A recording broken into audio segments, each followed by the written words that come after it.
అస్మద్గురుభ్యో నమః. భారతీయ సంస్కృతిలో మూలమైన ఋషులు మహర్షుల గురించి సంక్షిప్తంగా తెలుసుకుంటూ ఉన్నాం. వారిలో భాగంగా మైత్రేయ మహర్షి, పరాశర మహర్షికి శిష్యుడు మైత్రేయ మహర్షి. ఈ మహర్షి దగ్గర విదురుడు తత్వము నేర్చుకొనెను. మాతృగర్భమున ఉండగానే ఆయన వేదశాస్త్రములు నేర్చుకొనెను. పాండవుల విషయంలో ధృతరాష్ట్ర దుర్యోధనులకు హితవు చెప్పెను. దుర్యోధనుని తొడలు భీమునిచే విరగొట్టబడుటలో ఈయన యొక్క శాప ప్రభావం కూడా ఉన్నది. ఇక రైభ్య మహర్షి, రైభ్యుడు బ్రహ్మసుతుడని వరాహపురాణంలో ఉన్నది. ఆర్యావసుడు, పరావసుడు అనువారు ఈయన కుమారుడు. మంచి విద్యా సంపన్నులు. భరద్వాజ పుత్రుడు, యువక్రీతుడు. అహంకారి అయి చెడు కార్యములు చేయుచూ ఉండగా అతనిని రైభ్య మహర్షి తన తపోబలంతో సంహరించెను. పుత్రుని దహన కార్యములు పూర్తి చేసుకొని భరద్వాజుడు దేహత్యాగం చేసెను. రైభ్యుని చీకటిలో చూసి మృగమని భ్రమించి ఆర్వావసువు చంపెను.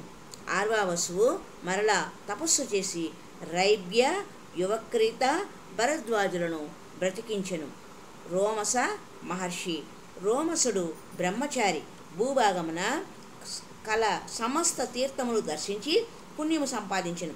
సర్వలోకములందు స్వేచ్ఛగా సంచరించు శక్తి సంపాదించినవాడు.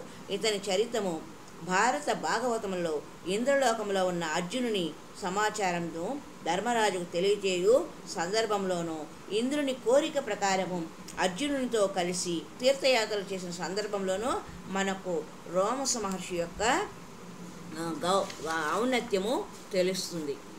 ఇక పరాశర మహర్షి, వశిష్ఠ మహర్షి పుత్రుడు, వశిష్ఠ మహర్షి పౌత్రుడు అనగా మనముడు.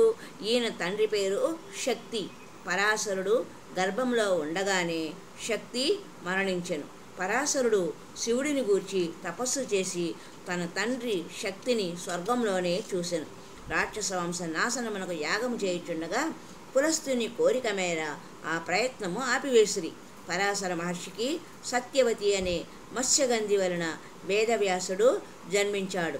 పరాశరుడు ధర్మశాస్త్ర గ్రంథము, జ్యోతిష్య శాస్త్ర గ్రంథములను రచించాడు. ఇక వ్యాస మహర్షి, వ్యాస మహర్షి ద్వాపర యుగములో ఉద్భవించి వేదములు, పురాణములు విభజన చేశాడు. ఆయనకు వేదవ్యాసుడు అని పేరు. వేదవ్యాసుని కృష్ణద్వైపాయనుడు అని కూడా మరి ఒక పేరు.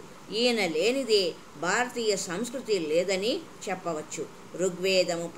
ఋగ్వేదము పైలునికి, వైశంపాయనునికి, యజుర్వేదము జైమినికి, సామవేదము ఋగ్వేదము పైలునికి, వైశంపాయనునికి యజుర్వేదము, జైమినికి సామవేదము, సుమంతనుకు అథర్వణ వేదము బోధించి ప్రచారము చేయించాడు వ్యాస మహర్షి.